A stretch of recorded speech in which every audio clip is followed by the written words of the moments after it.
Ladies and gentlemen, welcome to this very special edition of the Cross Media Café, which we call Hollands Finest. First of all, this event is organized by Media Perspectives and the Sound and Vision, which is the Dutch Institute for Media Culture, and it's all about innovation. And just a few moments to think, why is mediatech so important? The media industry is always in change, and it's always driven by technological developments. This is not something new, but what is new that sometimes now we think that all this innovation is driven by a few Silicon Valley actors, and that other countries are just following their lead. And to be honest, this is not true. A lot of the media innovation is taking place in the tech that is underlying the media landscape. And everybody is, innovating. And a lot of this tech is coming from other countries. And the Netherlands is actually a very good one. It's an honor to introduce our next speaker.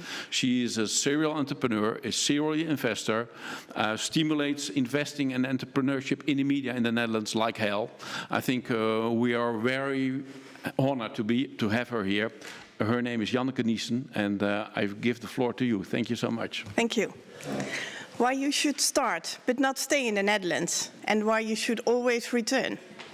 The Netherlands are amazing. It's one of the best places to start a tech company for several reasons. It has great infrastructure and is a central hub from where you can easily get everywhere in the world. There's no shortage of talent from the Netherlands, but also from other countries. People from all over the world love working here. We're also great because we are blunt. Yes, blunt. We, Dutch people, will say we are efficient and clear, but trust me, most other countries consider us blunt. They might see bluntness as a less favorable trait, but when you're starting a company, it's an advantage. What you need when you're introducing a new technology is quick and honest feedback. And that is exactly what you get with us. No sugarcoating or empty praise, just straightforward feedback. This will be your quickest route to finding product market fit. The Dutch are also open to new things. We are curious and always looking to try and test innovative technologies. Therefore, it should not be that difficult to find companies that are willing to test your product or service. So what do we have going for us? A great infrastructure, talent, a culture of direct communication, and potential clients that are curious to test innovative solutions and give honest feedback. We even have capital. Over the last few years, VC euros in the region have increased tremendously. So I would argue you should absolutely start your company in the Netherlands. So it's all just amazing? Unfortunately not. Because I don't think you should stay in the Netherlands. While it is a great country to start in, it is too small to scale in. You have to go international to be really successful and build a company for the long term. Some Dutchies won't like what I'm saying. They will tell you to stay. But I say, ignore the sometimes loud voices that tell you not to think too big, that you should not raise too much, that want to see you succeed, but not be too successful. Why not think big? Why not go for world domination? Why not raise as much as US companies do? You need that mindset to grow, so ignore the voices that tell you otherwise. Even with that mindset, it won't be easy. Media is seen as a global play these days, and historically, European companies haven't had a success on that front. It is the US and Asian companies dominating the market. Google, Facebook, TikTok. The household names from Europe are often companies from the past, companies that have vanished. But I don't believe the past has to be a predictor for the future.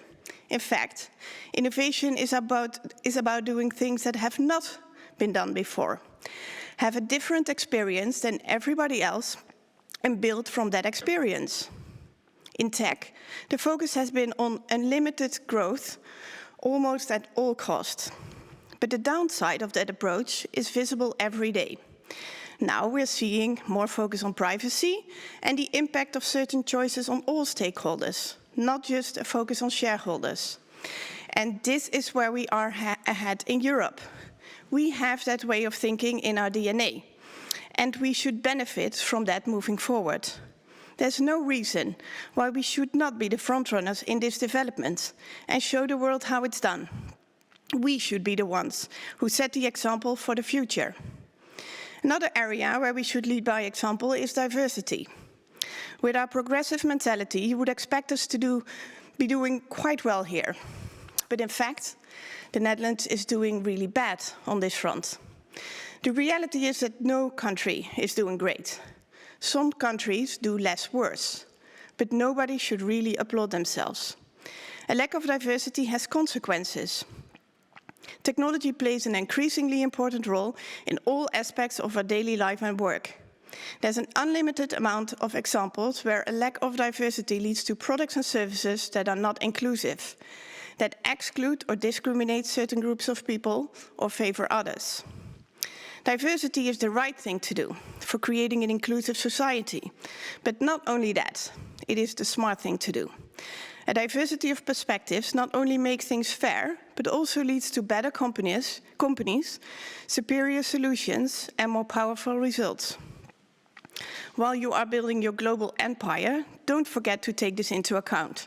Otherwise, you might very well never get to that global empire status. Build a company that has international in its DNA from day one. Be diverse and inclusive. Have English as your main language. Understand that only Dutch people have a sandwich with cheese and a glass of milk for lunch. Know that you, the founder, are the best person to open new offices in other countries. Hire the best people to run those countries, and if you cannot afford the best people, wait until you can. Don't open too many offices at the same time. That sense of urgency you feel, it can be misleading. And there are advantages to not being first. Make sure your management team understands what life is like outside of headquarters. Make sure you communicate effectively, even when you're not all sitting side by side. Make sure each of you works at one of your offices in another country for at least a month. Get advice on your taxes, trust me. It is boring and not the reason you became an entrepreneur, but having tax authorities in another country enter your office with armed police isn't either. True story. And although the entrepreneur in question wasn't actually doing anything wrong, imagine how our employees felt when that happened. After you start your company in the Netherlands and scale it internationally into a successful global company, don't forget to come back. Don't forget the people and the ecosystem that contributed to your early success. It is my wish that successful entrepreneurs contribute back to the Netherlands ecosystem to make it stronger for the people that follow them. Mentor startups, be an angel investor, share your learnings and network.